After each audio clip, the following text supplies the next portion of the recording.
this is Adam Eliyahu Berkowitz from Israel 365 News. I'm here with Gil Hoffman. He's going to deconstruct for us the upcoming Israeli elections, which are going to be held on November 1st.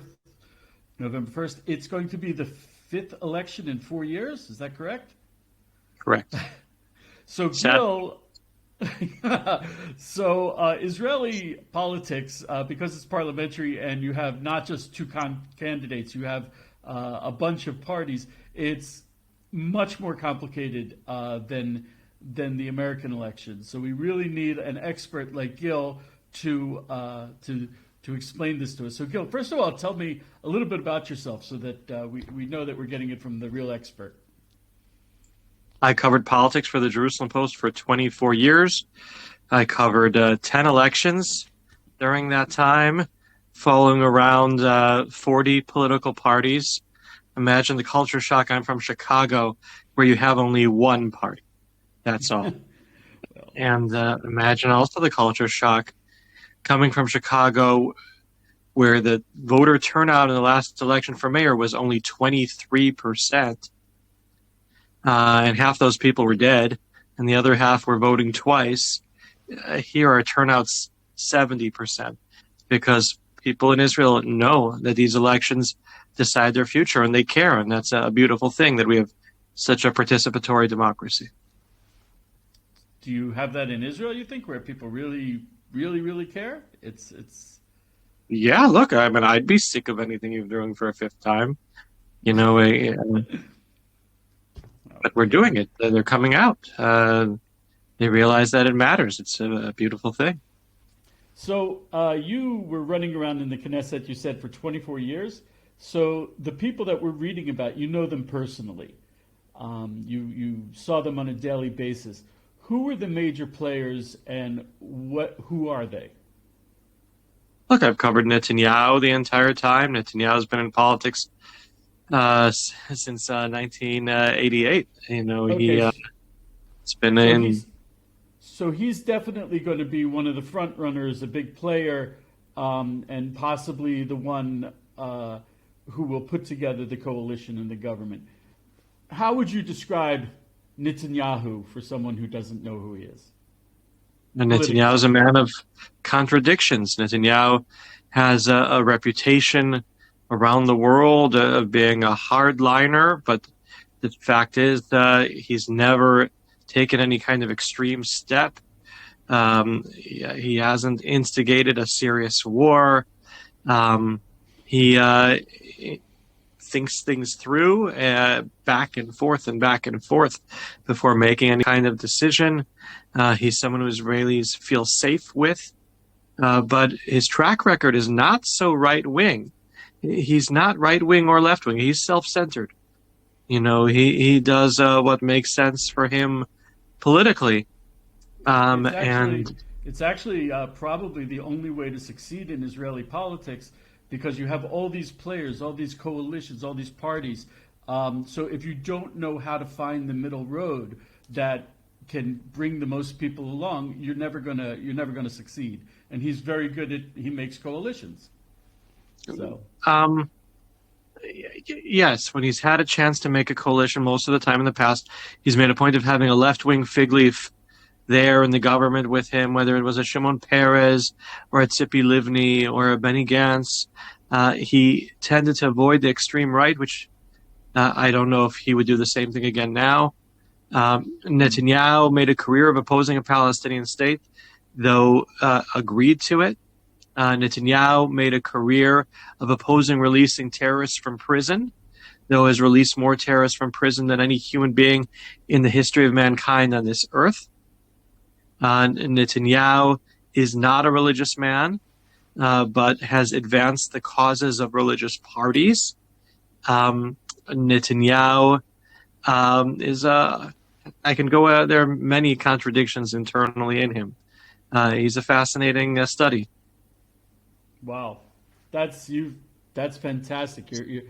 I know you're right. As an Israeli, I know you're right. And there's the media and the hype, and you just cut right through that. So who's his big competition this time around? Yair Lapid is sitting in the prime minister seat as the interim prime minister? Do you think Yair Lapid is his big competition in the next election? Yair Lapid was a TV anchorman who was very known to the public when he entered politics on the 1st of August 2012. And about a few days after that, I had a get-to-know-you meeting with him at his home in Tel Aviv. He's got a man cave with boxing gloves that he worships Muhammad Ali. And a few weeks after that, when I was meeting with Naftali Bennett, who had also entered politics recently, he asked me if I knew Lapid, and I said, yeah, not only do I know him, I think you guys would actually make good friends. And he said, really? Could I have his phone number?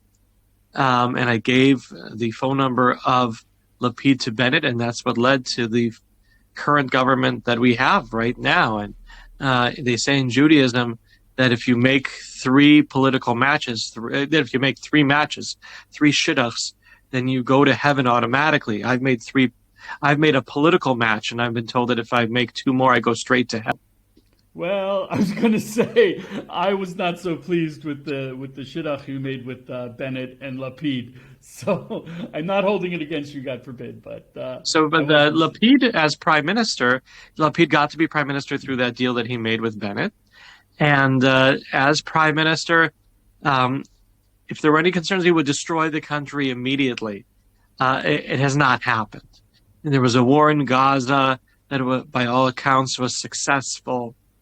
There was now a deal with Lebanon that, in terms of sharing gas, that will make it less likely that the Hezbollah in Lebanon would attack us anytime soon.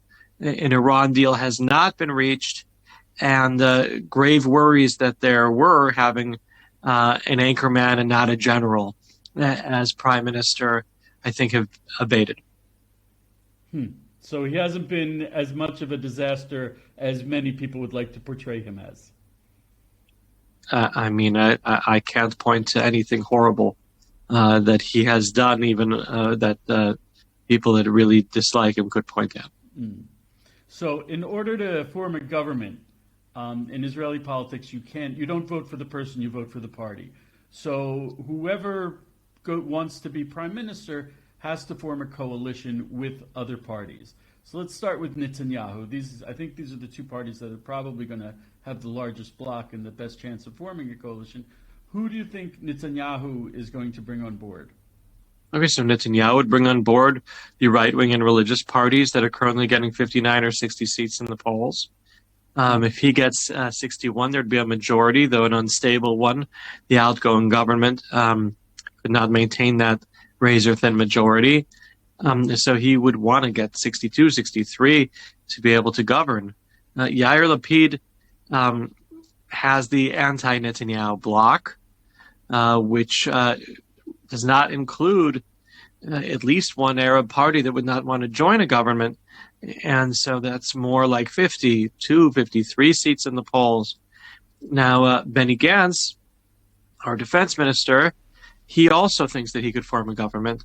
And the way it works in Israel is that the president can call upon the person who has the best chance to form a government to do so, starting a week after the election. Now, if Netanyahu has significantly more seats than any other party, chances are he would get the first chance to do that. If he doesn't have 61 and the parties that say they won't sit under Netanyahu refuse to join him, then chances are Lapid would get a chance, especially if the polls hold true and his party ends up getting only 5 seats less than Likud. And Lapid also can't form a government. So after that, there is a third. There's a third chance. There is a third chance where anybody who could form a government could try to do so before the Knesset would be dispersed to initiate another election. And that's the time that Benny Gantz would try to do that, try to bring a party or two from Netanyahu's bloc that would not join Lapid but would join with him. So who are the big right-wing parties that may join with Netanyahu if he forms a right-wing coalition? So we call it the Religious Zionist Party. It's led by two men, Bezalel Smotrich and Itamar Ben-Gvir, who have very solid right-wing views, have not compromised on those views the way Netanyahu and Naftali Bennett and other right-wing leaders have. And there's a certain trauma from past elections where people thought they were getting right and didn't, and that would make people vote for such a party. That's being a kind of right-wing person myself, I can very much. You're absolutely correct with that. It's like we voted for the right wing, we voted for Naftali Bennett, and we got not only a left-wing unity government, what they want to call it, but also we had for the first time Arab parties in the coalition, which was a big shocker with Mansour Abbas. So if Yair Lapid goes to form a government, who do you think would be his big supporters? Every party that doesn't want to see Netanyahu as prime minister, except for one of the Arab parties, Mansour Abbas, who makes a point of saying that he is advancing the causes for his Arab constituency of bridging the gaps between Jews and Arabs in terms of infrastructure and education, and nothing controversial, nothing right-wing people would oppose. He would be part of any governing coalition, no matter who forms the government. Netanyahu said he wouldn't rely on him, but if Mansour Abbas would join the coalition in return for implementing plans to help the Arab sector that Netanyahu himself promotes, then I don't think he would turn him away. So I think that's actually the most likely party to be part of any governing coalition. And Mansour Abbas at one point said to me, we're in and we're never leaving. We're going to be part of the government forever. But if Netanyahu forms a government with Itamar Ben-Gvir and Bezalel Smotrich, I don't think they'll be sitting in a government in a coalition with Mansour Abbas. So Mansour Abbas would support it from outside. There's various ways of playing that game. I'm too simple for this kind of stuff. Okay. I'm just curious. My readers are really big supporters of Netanyahu, especially the American evangelical community. Could you please explain to them why there's why you think there's such opposition to Netanyahu from so many corners? Well, anybody who has a job for this long will gain enemies, except for the pastor and the church of your own viewers and readers. Maybe they champion their pastor and they love him and they don't want him to go, and their pastor has some kind of charisma and people's skills that he's managed to gain no enemies, even if he's been around for 40 years, and that's wonderful. But most people who have had a job for that long do make enemies, and in politics especially. There have been plenty of politicians who've gotten upset at Netanyahu for staying around for so long. There are plenty who've had personal disputes. Netanyahu is facing corruption charges for fraud, bribery, and breach of trust. And there were other cases as well. That happens over time. If he did something I didn't like 10 years ago, I might still hold a grudge against him, even though, other than that one thing, he was pretty okay. He didn't stop the withdrawal from Gaza. He could have. He did not stop. That's actually what I was referring to. You caught that, yeah. I still hold a grudge about that. I would have much preferred that didn't happen. I have two more quick questions for you. One is, I was looking through the candidates, and I saw some of the Israel old school politics used to be very much ruled by what I consider to be very left-wing parties. They were the labor parties, Meretz. There used to be a very strong, very left-wing element in the Israeli politics, if not the dominant element. First of all, would you say that's accurate? And second of all, they seem to be gone. Is that true? Eliyahu, when you withdraw from every inch of the Gaza Strip, and instead of there being doves, that go across the border to you, there end up being missiles and rockets and incendiary kites that set fields on fire. That is not the kind of thing that's going to make people think that peace is around the corner. And the peace camp was hurt by the Palestinians and also by the Americans. Barack Obama trying to take steps that were trying to impose the views of a left-wing fringe over a consensus of the Israeli population, like Jewish neighborhoods in Jerusalem. All of that made it harder for the left-wing camp. Netanyahu also turned the word left-wing into a pejorative. So they have gotten smaller. They used to run the country for decades, as you pointed out, and the current polls show that the two left-wing Zionist parties, Labor and Meretz, would get only 10 seats together. It's been nice knowing them, and sayonara. They're selling off into the rise. Yeah, it's really been interesting. That kind of did come around, and they really did run Israeli politics for a very long time, and now they're history. It's an interesting turnaround. Okay, one last question. Do you do predictions? I get predictions wrong all the time.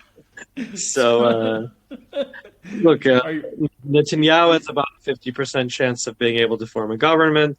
There's about a 25% chance that we're going to go to another election, and a 25% chance that Gantz, more likely than Lapid, would be able to form a government. Wow. The political chaos will go on. And it's not something that makes Israel look particularly good. But what I can say is that in America, regardless of where you are on a political map, there's been a president over the last 12 years that you wish you could have gotten rid of, right? Mm. And here, it's so much easier to initiate an election. That gives people a lot more power in a democracy. And in the end, that's a healthy thing that Americans can be jealous of. That's very, very true. It's also kind of weird. It's almost like we don't need a government. We're getting along more or less okay without it.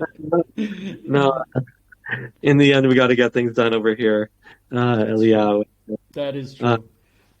Wish everyone the best of luck with their own election going on in America. Thank God. Okay, thank you so much, Gil. I really, really appreciate it.